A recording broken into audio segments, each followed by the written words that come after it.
And finally, I just realized, like, listen, I love eating this way to go out into my life and be the best version of myself as a wife, as a doggy mom, as a daughter, as a business owner, as a speaker, as a writer. That's why I cook. It's a tool to be the best version of myself. And that's why I empower people. And that's what I hope my recipes do. But cooking is not some sort of meditative, beautiful kumbaya experience for me.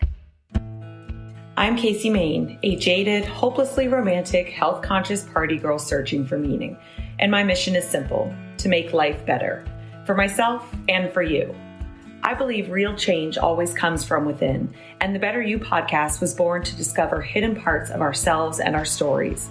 A safe place where we have real, honest conversations with people from all walks of life to help better understand ourselves so we can become better versions of ourselves. So come along on this journey of discovery with me so you can become a better you.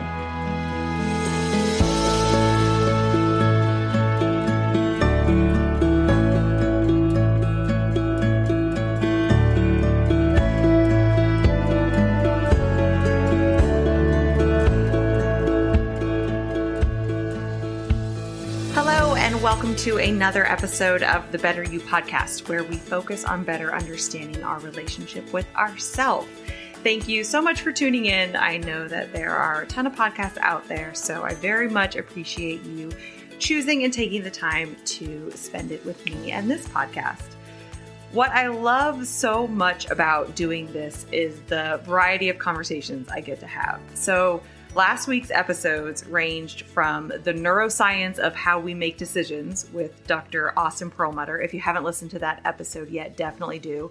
To mystical experiences and new ways to analyze religious beliefs with Reverend Peter Panagore. If you are into all things spiritual and have an open mind when it comes to religion, definitely check that one out as well. If you are pretty attached to your religious beliefs, then maybe skip that one.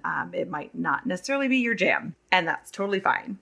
And then today we're talking all about plant-based eating. And then later this week, we'll be talking about sex, both removing the shame and stigmas around sex, and then also spicing up your sex life with toys. So I absolutely love it all. And I think that it is all super important aspects of our relationship with ourselves. If you've been enjoying the podcast, or if this is your first time listening and you like what you hear, then please take a moment to leave the show a rating. Ratings and especially reviews matter a lot in the podcasting world, and they really mean a lot to me as well. So if you can spare a moment, please go into whatever app you're listening on and leave a rating or even write a short review. Okay, so let's talk about today's guest. She is so much fun. I really had a blast chatting with her. Her name is Talia Pollock, and she is an author, speaker, storyteller, plant-based chef, TV personality, and health and empowerment coach. She's the host of the popular Party in My Plants podcast and the proud founder of Party in My Plants, an internationally celebrated wellness platform that helps real, busy, everyday people skyrocket their positive energy to boldly take on the world in any way they wish. Talia's simple recipes and spunky lifestyle advice have been featured repeatedly on The Dr. Oz Show, The Huffington Post, mindbodygreen, Buzzfeed, Bustle, Success Magazine, and more.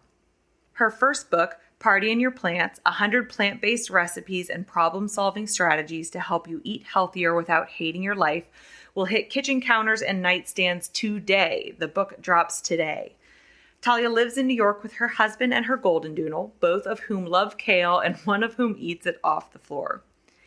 She is also an ambassador for plant-based superfood company Sun Warrior, which makes some pretty awesome, delicious, and nutritious protein powders and supplements.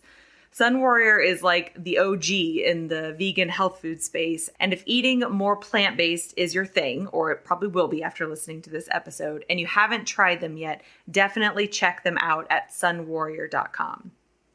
And a little pro tip from their PR rep, Susanna, the cinnamon roll Soul Good bars are apparently insanely delicious. I actually have some coming my way. They should be delivered any day now, and I am super excited to try them. Another pro tip, this one from me, If you are listening to this podcast, then you clearly care about your health and well-being on some level. And a very easy and impactful way to up your health and wellness game is to switch your health and beauty products over to brands that aren't infusing them with toxins. It sounds extreme, but it's not. It's a sad truth that most of the mainstream shampoo, conditioner, soap, face cream, makeup, deodorant, like you name it, contains harmful chemicals that are linked to cancer and all kinds of diseases that I know you don't want. And even more unfortunately, you can't always trust how they're marketing themselves. So a lot of times the packaging will look like it's all organic and natural, or they'll say they're more natural, but when you really dig down into the ingredients, they contain some nasty stuff. So I am a big fan of the app Think Dirty. It is free. You can download it. It's got this little scanner so that you scan the barcode of products, and then it'll tell you what's really in them and how many and how severe the harmful chemicals are. I am not endorsed by them. I get nothing from recommending them other than finding that app has totally changed my life and totally changed every product in my bathroom. I know it can seem overwhelming, but I promise it's not. And that's why I've put together a list of companies that are making products from bath and beauty products to household cleaners that don't contain any unnecessary toxins. They are all Think Dirty app approved, and I put them all on my website. So simply go to caseymain.com/shop and you can find everything you need. And a lot of them come with discounts for being a listener of the podcast.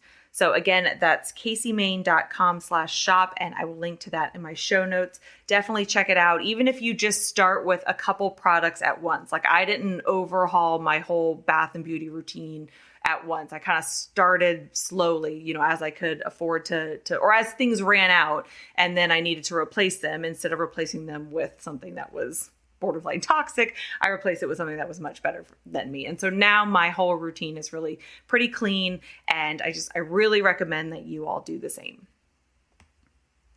Okay, so this episode, we get into some really fun stuff. We talk about Talia's history of health and stomach issues and how she really kind of stumbled upon plant-based eating, how difficult it can be, and the mental struggle of eating differently than those around you, how it's not so much about knowing what to do or what not to do when it comes to eating in a way that makes us feel better, but it's more about the courage to actually make those choices, especially when we're in crowds of people that aren't making the same choices. The importance of having a flexible attitude towards your eating preferences so it doesn't become too restrictive and stressful, and then also allowing yourself to change. Different mindsets towards cooking and why it's important to understand and accept yours. How to navigate diet changes when your spouse or children aren't on board. The importance of checking in to understand how certain foods make you feel. And how to add more plants into your life without subtracting anything. It's a really fun conversation. I pre-ordered her book. I'm hoping it arrives any day now because I'm very excited to try some of the recipes in it. And I just really think you guys are going to enjoy this. So I'm not going to delay any further. We're going to go ahead and jump into this conversation with Talia.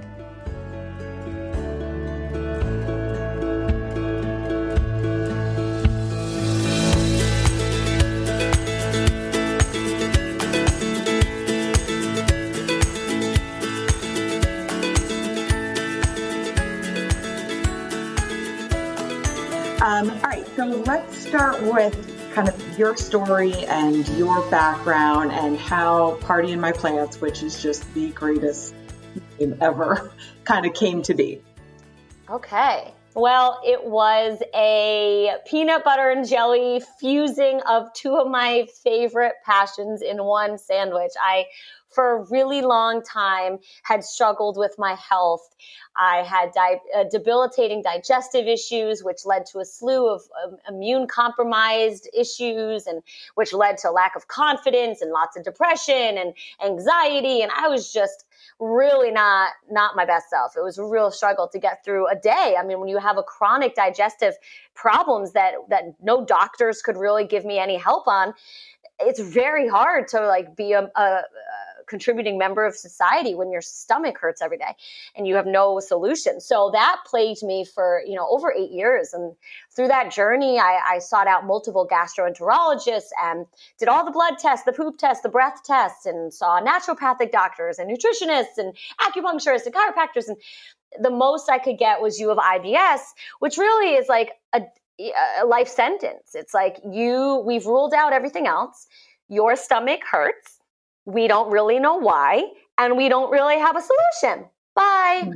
And this was during my high school and college years when I was supposed to be thriving. And I mean, ideally we thrive all of our life's years, but this was, really bringing me down and really affecting my day-to-day life.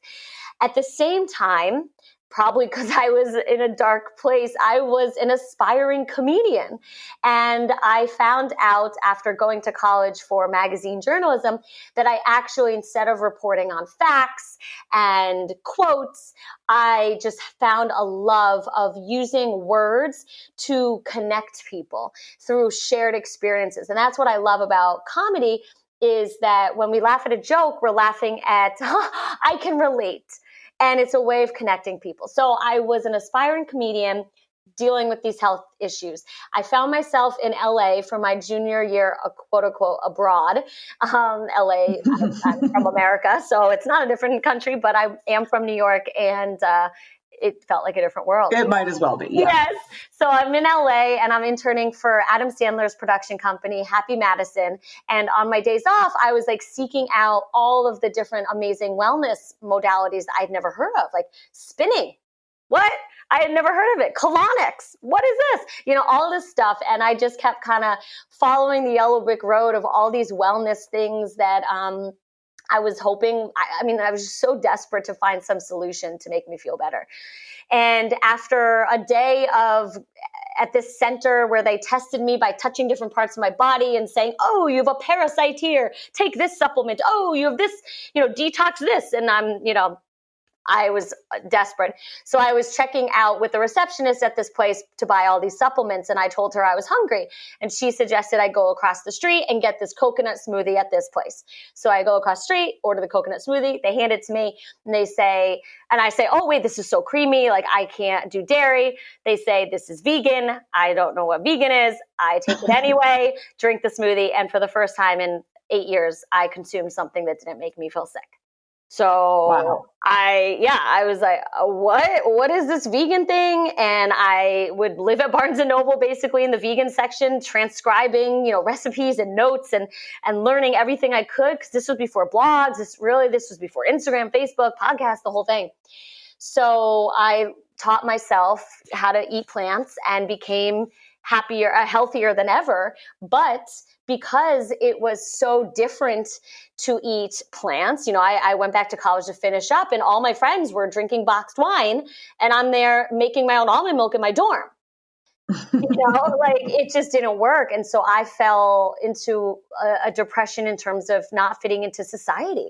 I felt really insecure. I started taking online classes from my on-campus apartment, just instead of walking to class because I was so ashamed of who I was and so uncomfortable and felt so like such a weirdo. So I graduated college and I just kept going back and forth. Comedy, no. Wellness, no. Comedy, no. So I went to culinary school, a plant-based culinary school. I got my health coaching certification. And at the same time, I was working for David Letterman and I was performing stand-up throughout the city. And I just kept one foot in each door. Like, which life are you going to choose, Talia?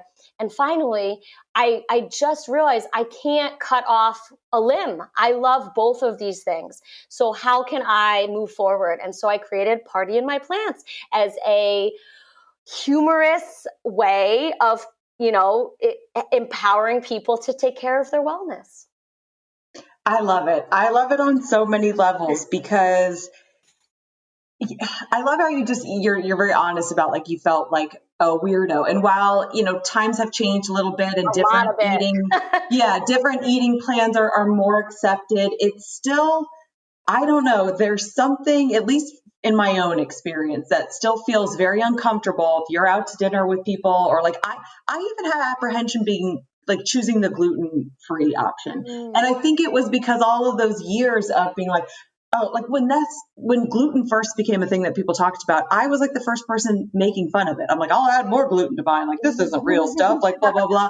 And so I don't know if it's like a part level, I just feel like a hypocrite, or it's kind of, we don't want to ruffle any feathers, or we don't want to seem like whatever type of person we think it is that, eats plant-based or vegetarian or vegan or gluten-free or whatever it may be. And so I think that's a really good point, that for whatever reason, like changing your eating preferences takes a huge like mindset shift as well. 100%. I mean, I read a quote or a stat or something somewhere that said it's easier for people to change religions than it is to change diets.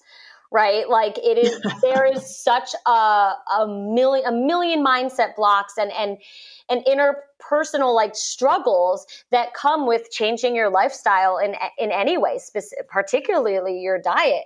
And so after years of working with people, one-on-one, helping them, eat more plants and change their life, I realized that it wasn't recipes that people were really coming to me for. And it wasn't like grocery lists and meal plans. What I was teaching them was courage, was building their confidence, was empowering them to be bold enough to order the celery when everyone else is ordering the chips.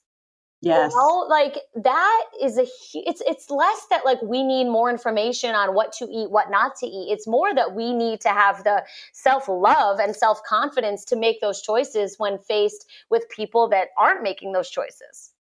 Oh, 100%, because you're right. There is all kinds of information out there, and, we've got the internet, so you can absolutely Google healthy recipes. And, luckily now a lot of restaurants have healthier options, vegan options, gluten-free options, whatever it is. So you're right. It comes down to us knowing what's actually best for us and then having the courage to make that decision in front of other people who are making a different decision. Exactly. That's what it is.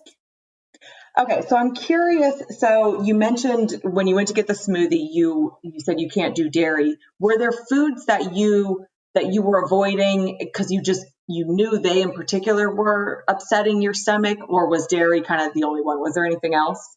Dairy was the main offender because this really got bad for me digestively when I was working at Cold Stone Creamery. That was my first job in high school, and I freaking loved it. A, because ice cream's my favorite food, and B, because I got to sing when people gave me tips. Ice cream is it's my love. I wrote my college essay about the magic of being in a position where you're giving people the one thing that everybody loves collectively, ice cream. So I loved it. So I loved it so much that I really overate it, and I became lactose intolerant. Now, I don't know the science behind if I overate the Cold Stone, it made me lactose intolerant, or if I was just eating it so much that my lactose intolerance that had already existed really became exposed. But whatever happened, it became very obvious in a car with a guy that I liked when I really was clenching, to not cause a scene, that dairy and I were no bueno. So that was pretty obvious. And that was like an easy, yes or no, but everything else was just throwing darts at a wall or whatever, I think at the time I was eating, gluten wasn't something that really people talked about, as you were saying, I don't think I thought about gluten. I stopped eating red meat. I don't know. I don't know why, but I did at the time. And I think I was eating chicken, which is crazy to think about because I don't eat chicken. And I think I was eating eggs, but I don't even like eggs. So I don't know, but definitely it was more of a no dairy, no meat thing. Yeah, dairy's a big one. And I remember when I cut out dairy, it wasn't necessarily even for the dairy component. I was trying to cut out anything that was processed. And dairy, of course, goes through a process. And so I'm like, okay, let me just do this experiment. And part of it was because I had started to get these kind of lighter, blotches, on my stomach, just these very light little skin blotches. I cut out dairy and it cleared right up. Wow. Yeah. Yeah. I mean, it's amazing how that can happen. For me, I mean, now I consume, I don't know about you, but have you tried like goat cheese and like a much less processed form of dairy, or you, because that's now what I eat. I'm now like goat cheese, sheep cheese, and I eat fish and egg whites. Yeah. Okay. That's interesting. So I'm not like 100% on anything. I'm more like I avoid to the extent that I can. And if I'm out to eat, which that's not happening these days. So now I'm totally dairy Where free. do you go out to eat? Like, what's that? Yeah. I wonder when this episode airs, if people will remember restaurants. Oh God. Yeah, I know. So in those instances, I've read this on your website too, or you talk about this, that it becomes very difficult to kind of adhere to some of this stuff when you're living a social life. You know, you go over to somebody else's house for dinner and you kind of hate to be the one to be like, well, like I'm not going to eat that. Or, you know, you go out to restaurants and there's limited options. So I control what I can control, but if I am going to go the route of cheese, I think I do love goat cheese. I don't think I knew it was less processed, so that's good to know. Yeah. I love goat cheese. That's good. Yeah, I mean, that's great that you're not stressing about it when you go out. Stress is worse for you than anything, so that's great. Yeah. Well, and I think I ate like I don't want to say ate like crap, but I ate good but not great for so long that I have a little bit of a tolerance for it. Like if I eat a little bit of cheese or have a day, like a gluten-filled day, like I'm going to feel it the next day, but it's not going to like ruin my day. So I just kind of mentally know, all right, my stomach might be a little bit upset. And if anything, those are almost like good reminders of like, oh yeah, remember Casey, like you probably shouldn't eat that bowl of ice cream because it's not going to feel so good. Yeah. Or, I mean, what I think of that is also like, sometimes it's like it's like a conscious decision to be, a little bloated on the couch. Like I'm totally fine with that. What I just try to empower people to do is make a decision.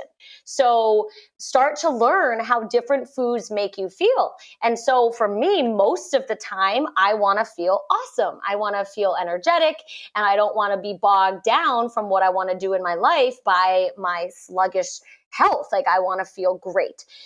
But there are certainly times where I'm like, whatever, I'd rather just have the, way too much dairy-free ice cream and chocolate chips on it. And I know I'm going to feel a little yucky, but it's a conscious choice rather than, oh my God, like, why do I feel terrible? Like, not making that decision.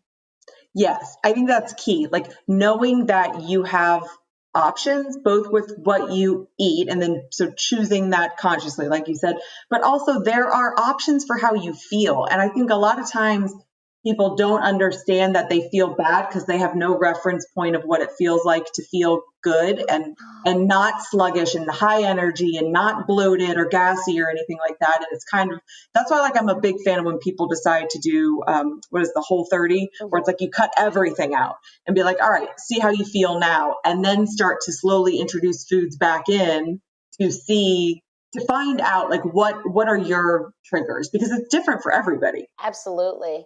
And it can change. I mean, like I said, like at that time I went raw vegan for a while, then just vegan, I was eating cooked food, vegan.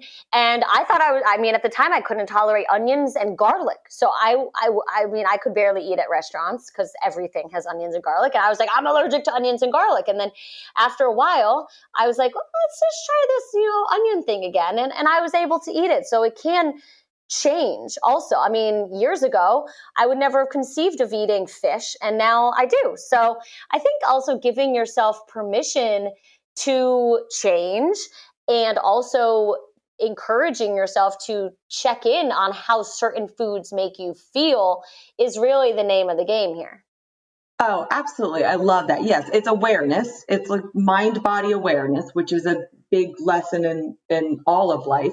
But then, yes, like allowing yourself to change. Like I was a huge steak and I still eat meat, but I try to be more plant-based and more fish-based. But it's like I was a fast food, like love McDonald's, love French fries type of person. And then but that doesn't have to be like wrapped up in part of your identity of like who you are. Like you could be like a huge steak eater and then decide to go plant-based, and like that's okay. Like it doesn't change anything about who you are as a person. You're probably just going to feel better. Right. And for me, I mean, my definition of plant-based is really just like basing your diet in plants. Like, so my philosophy is simply to try to eat more plants in a given meal, a snack, a day, a year, a week, a month, than I do crap food, which is chemical, refined, artificial, processed food.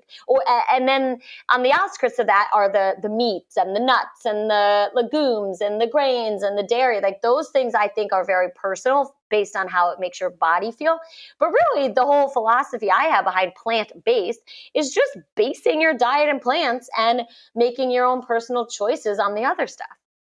Okay, perfect. Because my next question was going to be like, how strict are you about it? So it's really more just majority plants. Yeah. Like within a day, within a week, within a month, long haul majority is plants. Yep. That's it. Okay. Yep, that's it. No stress. I mean, I think, so that's one thing that I really learned during that period, which was I cleaned up my diet. I felt amazing. Then I went back to school and I was, doing the dehydrator in my dorm and, literally cracking open coconuts so I could drink coconut water and then turn the meat inside the coconut into ice cream in my Vitamix. This was all in college. Like what?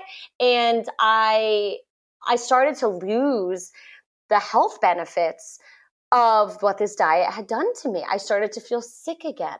And I could not understand why some days eating an apple made me feel fine and great. And then the other days eating the same kind of apple could make me feel terrible.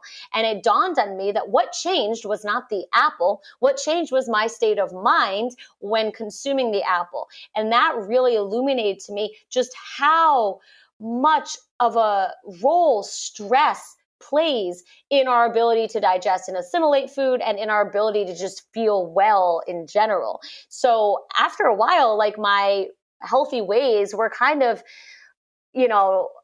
negated by all the stress and the insecurities that I was feeling. So I am a huge cheerleader for eating well, but without stress, because you're really negating the health benefits if you're white knuckling kale, or as I say, eating Brussels with a bitch face. Right.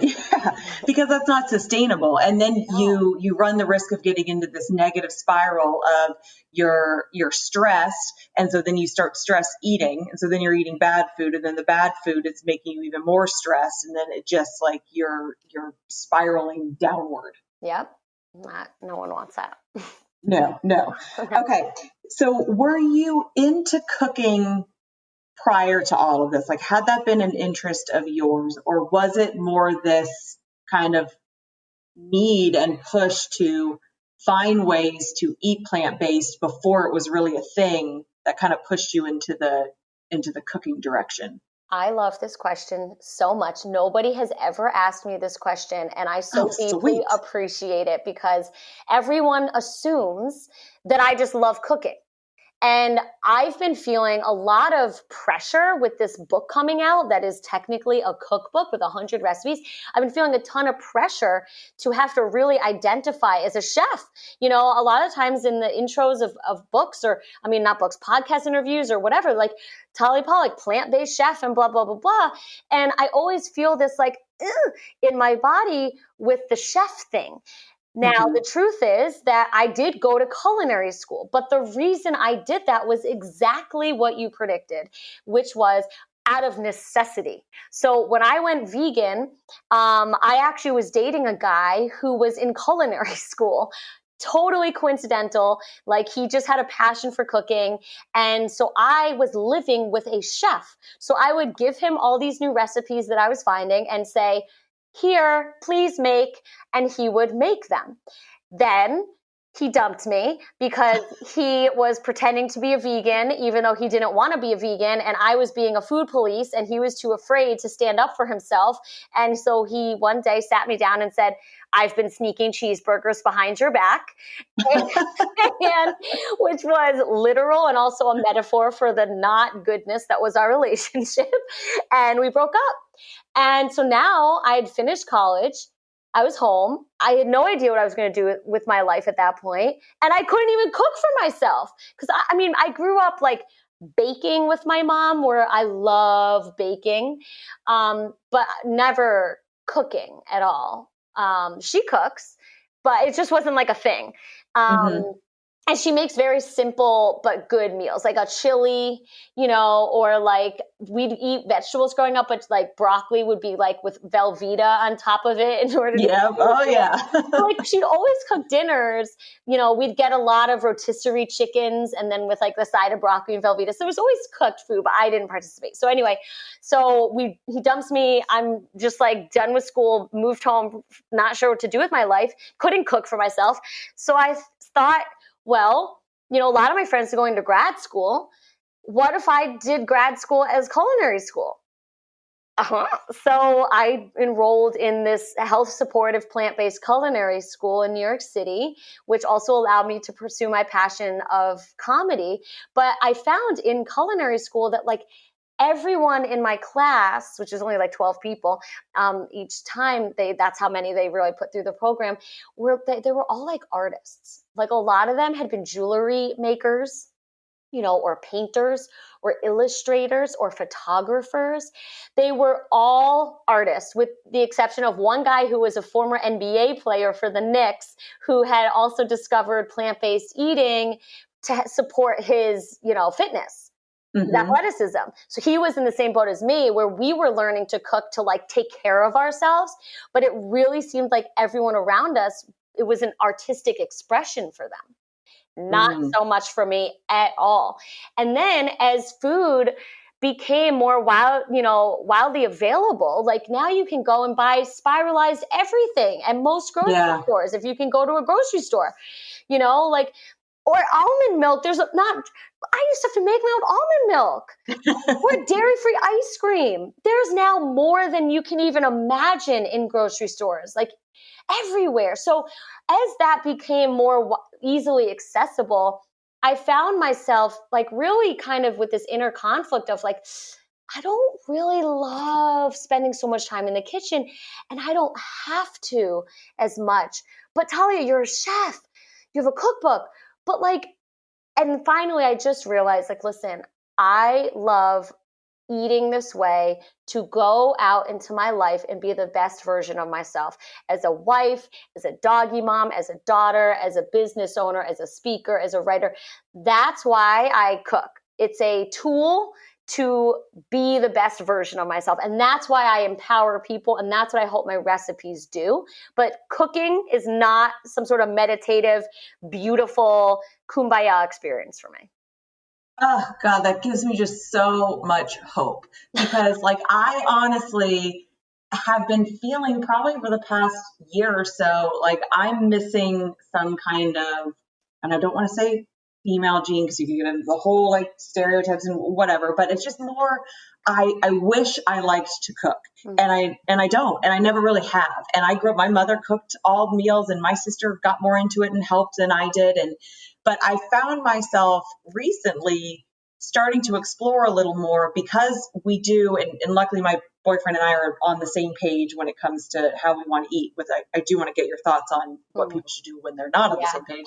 But and so we try and eat mostly plant-based, usually some kind of seafood and whole foods and simple, real ingredients, all that kind of stuff. And then I'm left with in my mind, limited options of what to cook. So I have a couple things I do, and then that just goes on repeat. And I'm just tired of it. So I'm all right, I've got to up my game a little bit, because I want to find meals that meet the health criteria that I want, yet still taste good, aren't super complicated to make, because I'm, by no means any kind of a chef, but exactly for your reasoning, because that's how I want to eat. So I feel better. I don't need to get into the fancy, ways of cutting things and the presentation and all that. I applaud the people who are into it. I have a good friend who's super into cooking, and I've kind of been jealous of her over the years.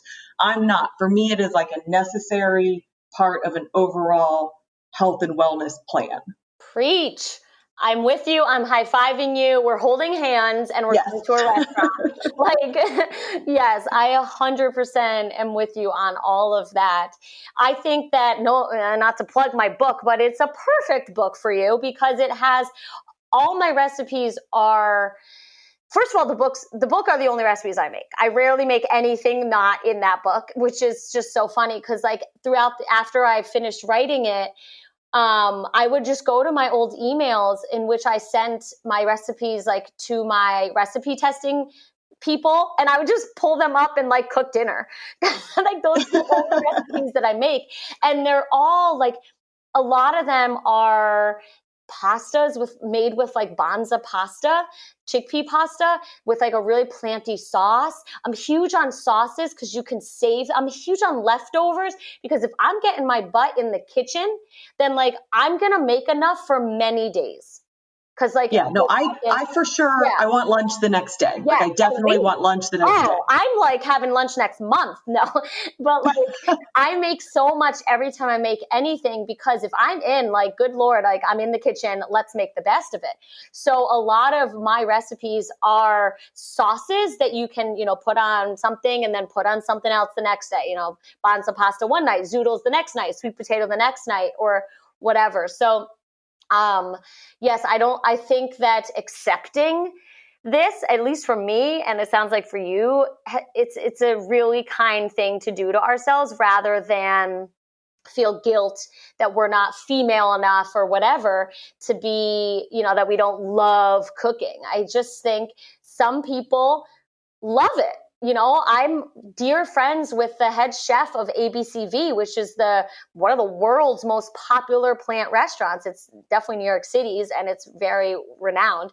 And Neil he's an artist. He is an artist, and his artistry is making beans taste orgasmically delicious. The way he cuts is art. The way he combines flavors is art. And that is amazing. And I am so grateful that people like him exist. That's not who we are. And I think we need to own it, but still, learn some ways to have variety in our lives. And I do think that variety is kind of overrated in the sense that I eat the same thing for breakfast every single morning. And that is my protein waffle, which I make with plant protein powder, egg whites, and banana. Every day, that is what I've had for at least 4 years consistently. But I vary the plant that I put on top. So some days I put blueberries, some days blackberries, some days raspberries, some days strawberries, some days apples, so I'm still getting variety. Some days it's almond butter on top or peanut butter on top or granola or yogurt, so finding ways to have staples. So it's mindless, but still being able to add variety, especially in the produce that you're eating is gold. Yeah, I think that's important from a health component because you're getting more nutrients in there, Yes. but from a mindset component of, because otherwise you're going to then maybe stray from the way you want to be eating. So I can eat the same thing probably every day for a couple months and be fine. But then after that couple months, I need to switch something up. And so it's I think that's another thing for people to learn about themselves is how much variety do you need within your eating plan to kind of stay within what you want to be doing. But yeah, I think absolutely, as you were talking, I thought it's really unrealistic that we would all think that we're all going to be born with this interest and skill set to be these amazing chefs. It is. Life doesn't work that way. So right. I mean, are we all musicians? Exactly. Can we all paint? Athletes? Right. I mean, I'm not good at golf. My dad's great at golf. That's his thing. We're not all golfers. That was a random example. We're not all carpenters. Everyone has different things and skill sets and passions and artistic expressions. And it is very interesting. I've never thought of it till we're talking about it like this, really, that it is really an art. Hence, everyone in culinary school being an artist. I'm not an artist. At least a Yes. visual artist. Like I'm a writer and a speaker. I'm a word artist, fine. But like I'm not a physical artist. And so there was one day in class, first of all, my knife skills are abysmal. And I basically almost failed the knife test because they say like chiffonade, and then they measure if your cuts are consistent, and dice is a different size than chop and onion and mince, everything. Oh my God, a nightmare for me. I'm just trying to get in this onion. Yeah, like I'm just trying to cut it. Yeah, and there was one class in culinary school where you like flambe something, which basically, if I remember correctly, it's like kind of like light it on fire inside the pan, and we took turns doing it. It was like one of the biggest tests. And you put the pan on the stove and you kind of swoosh it around, and like the flame lights in the pan, and everyone was like doing it with their artistic like grace and talents. And then I come over and I get it lit, and I started screaming because I was so uncomfortable with this fire so close to my hand, and everyone else was like, they were like making jewelry, so they were like melting things, and it was like their norm. And I was like, this is not my jam. Yeah, it's interesting because it is an art for some people, but then it's like a need for all of us. Like we all need to eat, but kind of like, there are professional marathon runners, which we all aren't, yet we all need to know how to walk. Yeah. So it's like, if you can switch cooking more into the just walking and view it as kind of part of your way to control how you feel physically, maybe take some of the pressure off of us. Yes. I love this episode. This is such a good talk. Yeah. Yay. Okay. I want to get into how to deal with other people. So we kind of just talked about like, how do you make that shift within yourself?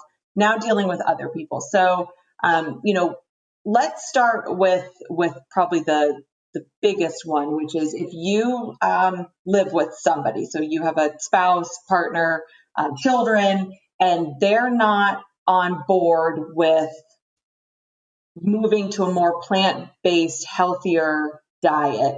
Yeah, you're kind of the one who cooks dinner, lunch. Like, how do people tackle that? This is so tough. Like I said, there's that stat or made up, fact that people are more likely to change religions than diets. I don't know if that's accurate, but we're going with it. Yeah. Just to prove the point of how committed people can be to their way of eating. So in terms of a partner, for me, what's worked is really just taking care of myself and leading by example, not forcing anything upon my husband. And when we first started dating, I was a vegan. He was the opposite. And now through the years of just living together and cooking together, we've really come to almost the same exact diet, except he eats meat and I don't. But he makes Brussels sprouts better than I do.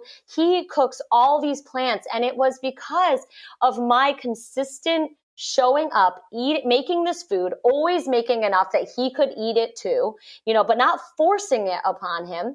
And him seeing how much energy and health I had as opposed to him, and him eating the food and noticing that the plant food makes him feel good, and then going out with his friends and being like, steak night dinner, like YOLO, and then coming home and feeling sick for 3 days. It was those experiences where he learned that the plants make him feel better than not, that really got him very passionate about it without me saying anything, versus the boyfriend that dumped me over the cheeseburger because I was judging him for his diet. So that was a huge pivotal point. I've had friends, I don't have kids, so I don't know about the cooking for your whole family and your kids, but I have had friends who have kids and are planty say that they just make it and they put it on the plate. And my friend who runs the Colorful Kitchen said that her daughter refused broccoli for a while, and Eileen, my friend, would just put it on her plate. She'd make it for her and her husband. She'd put it on her plate. Her daughter would say no. She'd say okay. Put it on her plate the next night. Her daughter would say no. She'd say okay. And after what did she call it? Exposure, not exposure therapy, repeat exposure or something. Eventually her daughter was like, I'll try it tonight. And then ended up liking it. Yeah. but she didn't like punish her. She didn't say, if you don't eat your broccoli, you don't get dessert. It was just like, here, it's on the plate. There's also mac and cheese on the plate, but like there's broccoli. And just because her daughter didn't want it, she didn't say, okay, I'm taking it off your plate. It was just like, it's there. And I guess that's kind of what I did with my husband, which was just like, it was there. And if he didn't want to partake in my sweet potatoes, he didn't have to. And then maybe, he would take one bite.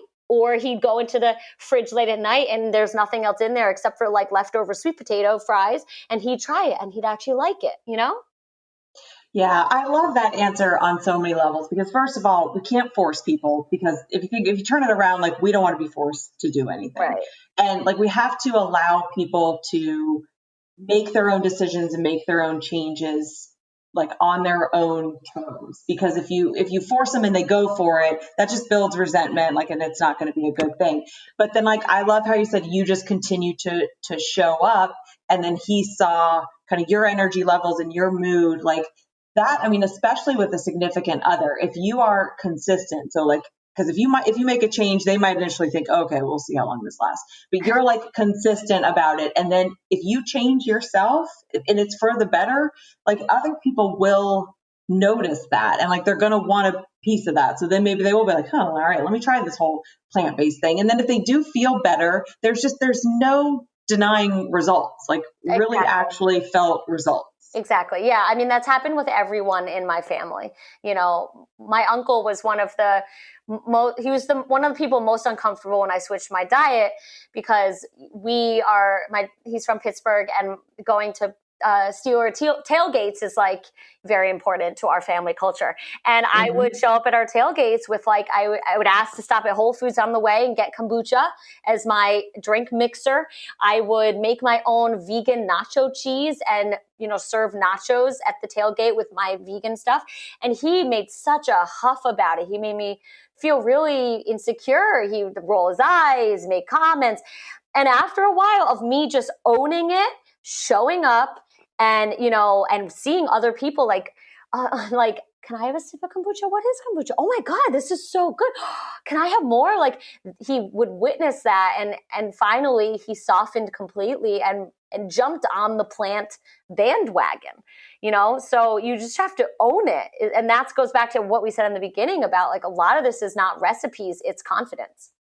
Yes, exactly. Because that owning it means you've got to really just stand in your decisions and be able to take whatever flack comes your way. And it can seem so silly to think about in terms of eating, but that is, I can see my family being the same way. There are certain family norms that are important. So, we eat beef stew on Christmas Eve, and, Thanksgiving, we've got, bean dip with cheese and all, like food is tied into our lives in like a lot of important ways, whether it be tailgating or holidays. And so when somebody starts to change some of that, it like makes people feel very uncomfortable. So that's like a really difficult test to just stick to what you know is best for you versus fold for other people. Yeah. And I think being humble about it is so important. So, to say to your family member, like, listen, I'm so sorry, but I've noticed that when I eat beef stew, it just doesn't feel good for me. And so it's not personal. It's just that I've really noticed that when I don't eat it, I feel a lot better than when I do. So I hope, that's okay. It's nothing personal. That's a huge thing, is when you come from, again, that food makes you feel stuff. And if you just admit that A doesn't make you feel, the way you want to feel, people can be way more understanding. And my friend does that with her little daughter. She asks her after eating, like, how things made her feel. Like, how was, that, broccoli or whatever, how do you feel right now? And she's starting to train her at a young age to actually ask herself the question, how do I feel as a result of food? Right. Which that is even like, that question hasn't been on our radar, to like eat and then pay attention to how you feel. Like that's not something we were ever really taught to do. Right. And I think that's the most important thing to do, of all things to do. And not just what we eat, what we consume.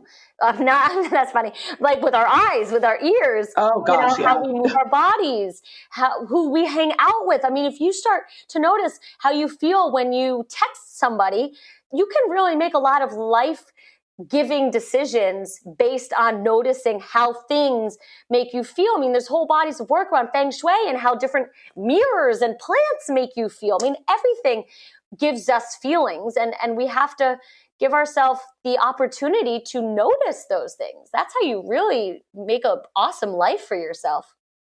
Oh God, I could not agree more. Okay, so I want to close out with one question of just for people who they just, maybe they deal with a lot of stomach issues, or maybe they want to make some changes towards a more plant-based lifestyle, or just make some sort of changes in their eating plan. Probably not ready to commit to anything major, but what would your advice be on kind of those first couple steps to switching your eating plan, which we've now absolutely agreed upon is harder than switching your religion? Stat. Yeah. I mean, I don't want to be a broken record here, but it's really just about adding more plants into your life. So it's really a easy transition to just start adding plants into what you already love to eat. So if you are making pizzas at home, how about you cut up a ton of extra veggies and put those on the pizzas? If you're having, burger night at home, how about you cut up a sweet potato, roast it, or put it in an air fryer and supplement your burger with sweet potato fries? How about, for breakfast, you add berries to whatever you're eating. If you're normally eating cereal or yogurt and granola or whatever is happening. So I think that starting to really try to consciously eat more plants every time you go to eat something is really just like a very easy way to just start snowballing this thing in a really positive direction. I love that, because that is a much easier thing to do than subtracting things. Yes. So to just say, you know what, rather than, hey, cut out all this stuff and these foods that you maybe really enjoy the taste of, it's instead like, don't necessarily change anything other than just see where you can add plants in. I love that. Yeah, I think that's a really good way to start. And then obviously then the next thing is to play around with swapping things out. So, like try a cauliflower pizza crust in place of a regular pizza crust. Try, a sprouted grain bun in place of your white regular bun. Try making banana ice cream at night by, food processing frozen bananas into soft serve instead of having ice cream. So if that's doable for people, I think that's a great thing too, to just start, swapping things out a little bit, whatever feels comfortable, but we want it to be enjoyable or else there's no point. Right. And trying something doesn't mean you're switching to that completely. Like there's no harm in trying it. You try it, you see if you like it, and then you see how you feel, and then, you make your decision moving forward. Exactly. Okay. Tell everybody where they can find your book, find you, follow you. I'm 100%. As soon as we get off this call, I am going to pre-order it, because I 100% am finally feeling a little bit more motivated to cook and try new things. And so I love the whole concept with your book. So tell everyone where they can get it. So it's called Party in Your Plants, and you can find it wherever books are sold, which is mostly online right now. Yeah. So all the online retailers will have Party in Your Plants, and you can find me on Instagram, my podcast, my website. It's all Party in My Plants. So the book is your plants. It's for you, and everything else is just about me. So Party in My Plants. I love it. Thank you so much. Thank you so much. Okay, that'll do it for this episode. Thank you again so much for listening. Make sure that you are subscribed to the podcast so you don't miss future episodes. On Thursday, we will have an episode on sex, so get excited for that. And then this is the last week where we will have 2 episodes per week. So next week, I'll go back to the normal format of 1 new episode a week airing every Tuesday. So again, just make sure you are subscribed so you don't miss any of that. You can follow the podcast on the socials, Instagram and Facebook at thebetteryoupodcast@gmail.com. And if you have any feedback for me or want to suggest guests or topics, I am all ears, and you can email me at thebetteryoupodcast@gmail.com. Thanks again, and I'll talk to you guys later.